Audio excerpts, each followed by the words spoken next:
Tiens, mes frères et sœurs, écoutez bien la lettre de réclamation des avocats du professeur Maurice Kamto, qui date du 26 juillet 2025.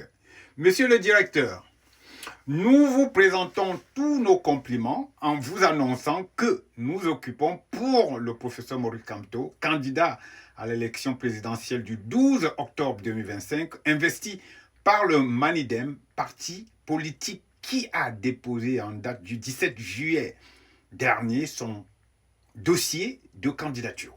Nous venons de prendre connaissance de la résolution numéro de ce jour qui arrête et publie la liste des candidats à l'élection du président de la République du 12 octobre 2025, laquelle ne porte pas son nom comme candidat retenu par le Conseil électoral, ce qui suppose que sa candidature aurait été rejetée.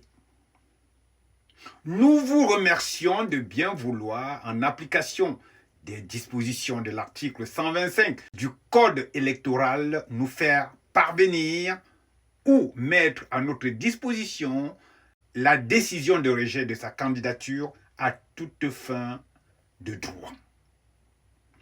Dans cette attente, vous voudrez bien croire en notre haute considération. Signé les avocats. Voici la réponse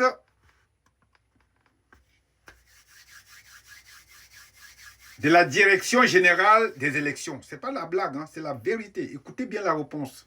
Notification du rejet de candidature. Messieurs, en application des dispositions de l'article 125 alinéa 2 du Code électoral, j'ai l'honneur de vous notifier la résolution du 26 juillet 2025 portant rejet des candidatures à l'élection du président de la République du 12 octobre 2025 par laquelle le Conseil électoral, après délibération, a rejeté votre candidature au motif ci-après. Ouvrez bien les oreilles. Le motif du rejet.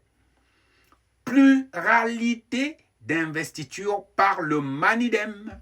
Veuillez agréer, monsieur, l'assurance de ma parfaite considération. Le directeur des élections. Vous avez entendu comme moi exactement ce que vous avez entendu. On a rejeté la candidature du professeur Maurice Kamto parce qu'il y a pluralité de candidatures. Cela veut dire qu'eux-mêmes, ils s'enfoncent, puisque c'est eux qui ont imposé un pseudo-candidat.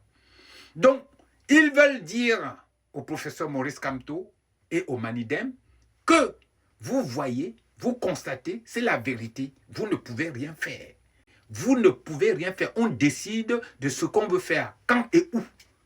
Nous, on vous dit qu'il y a pluralité, mais c'est nous qui avons imposé un autre candidat et vous ne pouvez rien faire. Voilà la seule raison pour laquelle ils ont rejeté la candidature du professeur Maurice Kamto. C'est-à-dire, c'est exceptionnel, quoi. On dit que le Cameroun est un pays exceptionnel. Si avec ces deux courriers-là, vous ne l'acquiescez pas, si vous ne l'acceptez pas, ça veut dire tout simplement que vous vivez dans un autre monde. Moi, je veux dire, j'ai déjà entendu des contradictions. Hein. Il y a un autre verbeux qui dit que, oui, c'est parce que le Manidem a présenté 2 lettres de candidature. Or, le RDPC n'a pas présenté 2 lettres de candidature.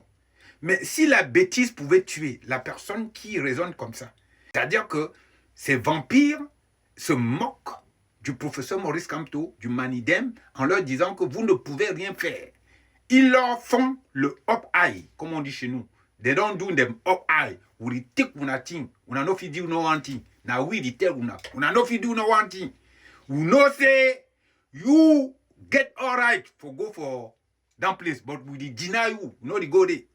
And now we talk say, now we put some man for una. Now we put ye. And now una no fit do no one thing. That you want tell you that. Voilà ce que veulent dire les vampires d'en face. Je voulais juste que vous le constatiez. Que tout ce que je vous dis, c'est la vérité. Maintenant, vous allez constater la déchéance du Cameroun au fur et à mesure. À partir du 12 octobre, la déchéance du Cameroun. Au TEP, mes frères et sœurs, c'était Black Jack le Grove.